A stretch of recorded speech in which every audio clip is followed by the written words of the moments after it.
افتخار صاحب 5ویں روز میں احتجاج داخل ہو گیا، اس سے پہلے ٹی ایل پی بھی احتجاج کر رہی تھی. ایک تو مجھے بتائیے گا کہ کیا یہ جو احتجاج جماعت اسلامی کر رہی ہے، ماضی کی ہم نے بات کر دی ہے، اس کے نتائج کیا نکلیں گے؟ کیا جو مقاصد ہیں وہ حاصل ہو جائیں گے؟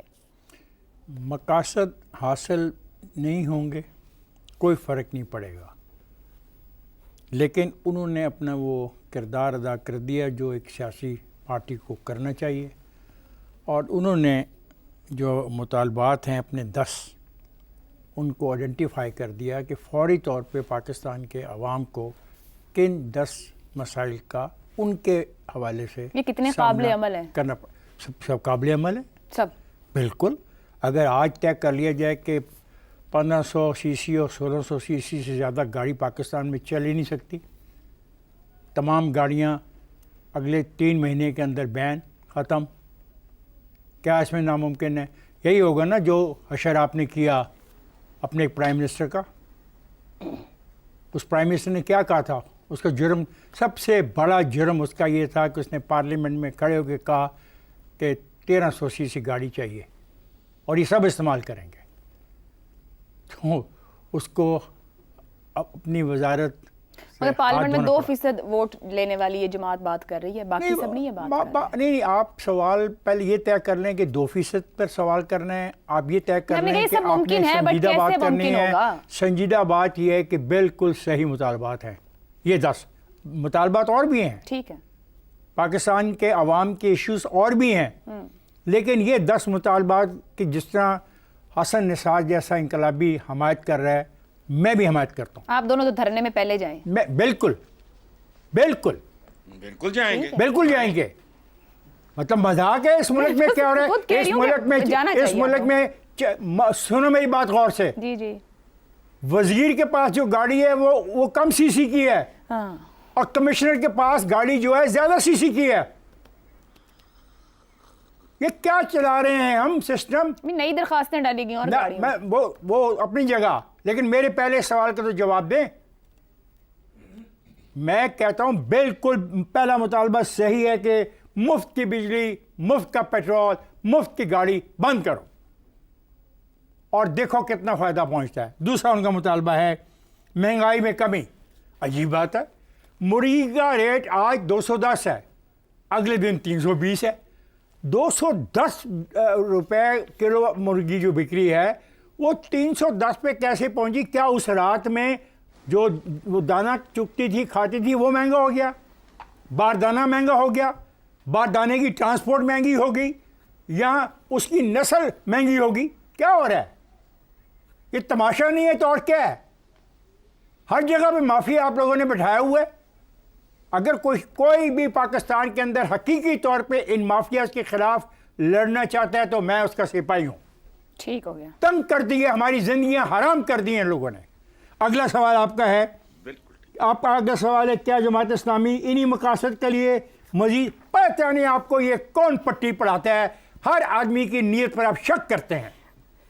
ہم نے تو تاریخ رکھی ہے پیچھے، آپ کے سوال کوئی پٹی نہیں پڑھاتا ہے. آپ کے سوال کا جواب ہے، آپ اپنے سوال پڑھ لیں. آپ ہر آدمی کی نیت پر شک کرتے ہیں. نہیں، ہم شک نہیں کر رہے. پھر آپ نے اپنے ہم ماضی سامنے رکھ کے بات کر رہے ہیں. ماضی بالکل ٹھیک ہے. کیا ماضی ان کا؟ ابھی تو بتایا. کیا ماضی ان کا؟ کیا انہوں نے مرغیاں مہنگی بیچی؟ ہاں، ان کا ایک ماضی جس کے خلاف ہوں میں، جو انہوں نے افغان جہاد میں ایک ایسی جنگ کے اندر سپورٹ کیا روس کے خلاف، امریکہ کی حمایت میں اس کے خلاف ہوں. ٹھیک ہو گیا، بالکل خلاف ہوں میں اس کے. اور یہ نہیں، میں جب میں طالب علم تھا میں تب سے خلاف ہوں، کیونکہ میں جاگیرداری کے خلاف ہوں، میں سرمایہ داری کے خلاف ہوں. ہم سب پاکستانی ہیں، ہم پاکستانی بری طریقے سے تباہی کی طرف جا رہے ہیں، ہمیں لوٹا جا رہا ہے، اور لوٹنے والوں کے خلاف کوئی شخص بھی آواز بلند کرے گا میں اس کے ساتھ کھڑا ہوں گا. شہزاد صاحب، مجموعی طور پر ملک کی اگر صورتحال کی بات کریں، کے پی کی تشویشناک صورتحال ہے. پی ٹی آئی 5 اگست کو بڑے احتجاج کی طرف جا رہی ہے، سیاسی عدم استحکام ہے. پی ٹی آئی نے آج جماعت اسلامی کی حمایت کا اعلان کیا ہے. پی ٹی آئی اسٹیبلشمنٹ سے اپیلیں کر رہی ہے. گزشتہ 3 روز سے جو بیانات آ رہے ہیں بانی پی ٹی آئی کے، اب ایسے میں جو دھرنے کی بات ہوتی ہے، میں یہ بات نہیں کہہ رہی، بہت سی گفتگو ہو رہی ہے، کیا سازشی مفروضات کی گنجائش ہے؟ نہیں بنتی ہے سازشی مفروض آپ کی ہے، ہاں، جس کو آپ کوئی سازش تلاش کرنا چاہتے ہیں تو تلاش کرنے والے کو تو کچھ بھی مل جاتا ہے. دیکھیے، ایک ایسی جماعت جس نے پاکستان کے قائم کرنے کے اندر بھی اپنا رول ادا کیا پاکستان کی ریاست کی قائم ہونے کی حمایت کی. اگر وہ پاکستان کی ریاست کی سپورٹ میں کوئی لفظ یا کوئی اپنا عمل کرتی ہے، بنگلہ دیش میں آج بھی لوگ پھانسیاں بھگت رہے ہیں، تو اس میں کوئی خدا نخواستہ ریاست کے حق میں بات کرنا، ریاست کی مدد میں بات کرنا، یہ کوئی غداری تو نہیں تصور کی جائے گی. اس کو بنگلہ دیش غداری کہتا ہے، پاکستانی تو غداری نہیں کہہ سکتے، برا بھلا بھی نہیں کہہ سکتے. باقی جہاں تک یہ ایک اس میں سے یہ راستے نکالا جا سکتا ہے کہ شاید یہ کسی کے ایما پہ یا کسی خاص مقصد کے لیے کرنا چاہتے ہیں، تو یہاں پر تو ساری خاص مقصد کے لیے. اس سے میں ہفتہ پہلے ایک جماعت یہاں بیٹھی ہوئی تھی، وہ اس کے بارے میں بھی کہا جاتا ہے کہ وہ بھی کسی خاص مقصد کے لیے آئی تھی. جو حکومت میں بیٹھے ہیں وہ بھی کہا جاتا ہے کسی خاص مقصد کے لیے. تو یہاں پہ ہر کوئی کسی خاص مقصد کے لیے یہاں پہ بیٹھا ہوا ہے، مجھے سمجھ نہیں آتی. لیکن دیکھیے آپ کا جو بنیادی سوال، اگر آپ جماعت اسلامی کے بارے میں بات کرنا چاہتی ہیں تو جماعت اسلامی کے بارے میں تو جو بنیادی پوائنٹس جس کے اوپر ہمارا شور کیا تھا کہ جس قسم کی مشکلات پاکستان کے عوام کو اس وقت درپیش ہیں، اس کے لیے کسی نہ کسی سیاسی جماعت کو تو آواز اٹھانی چاہیے. یہ صرف اپنی طاقت کے حصول کی بات کرتے ہیں لیکن عوام کی بات نہیں کرتے. یہ پہلی پارٹی ہے جو باہر نکل کے کام کر رہی ہے اور اس آواز کو اٹھایا. میں ایگری کرتا ہوں افتخار صاحب سے بھی، حسن صاحب سے بھی، 100% درست ہے. ایک ایک چیز جس کو مطالبہ ہے ان کا بالکل درست ہے. اب یہ آپ کی بات کہ کیا یہ ہو سکتا ہے یا نہیں، ظاہر ہے کہ اگر اس کے بارے میں کوشش کی جائے گی تو بتدریج اس رستے پہ آپ چل سکتے ہیں جہاں پر کہ عام آدمی کے لیے آسانی ہو سکتی ہے اور یہ جو اللہ تللے حکومتوں کے ختم ہو سکتے ہیں. اس کے بعد اگلا جو قدم ہے وہ یہ ہے کہ اس میں کچھ اور بھی کیا وجوہات ہو سکتی ہیں کہ پہلے جماعت اسلامی نے کیوں نہیں کیا، اب کیوں کر رہی ہے. ظاہر ہے بجٹ پاس ہوا، بجٹ کے پاس کے بعد کے حالات آئے جس کے اندر کہ یہ ریلیونٹ بن گیا کہ اس قسم کی آواز اٹھائی جائے. ہر سیاسی جماعت سیاسی ریلیونس کے لیے یہ کام کرتی ہے. حافظ نعیم ایک نوجوان لیڈر ہے جو بڑے عرصے کے بعد، حافظ حسین احمد صاحب بھی تھے، یہ بھی تھے، اور بھی لوگ آئے، لیکن خاص طور پہ یہ کچھ گیپ کے بعد ایک ایسا لیڈر آیا جو نوجوان ہے اور جس کے اندر جو کہ پارٹی کو غالباً اٹھانے کی کوشش کر رہا ہے. تو اس کو تھوڑا بہت اس کی سپیس بھی دینی چاہیے. آفٹر آل ایک سیاسی جماعت ہے تو کیوں نہ اس کو دی جائے. اس کے پاس ایک موضوع بھی آ گیا، اس کے پاس ایک موقع بھی آ گیا، اس نے اپنی آواز اٹھائی اور اس نے اپنا آپ دکھایا. اب وہ دیکھیے کہاں تک کامیاب رہتا ہے اس چیز کے اندر.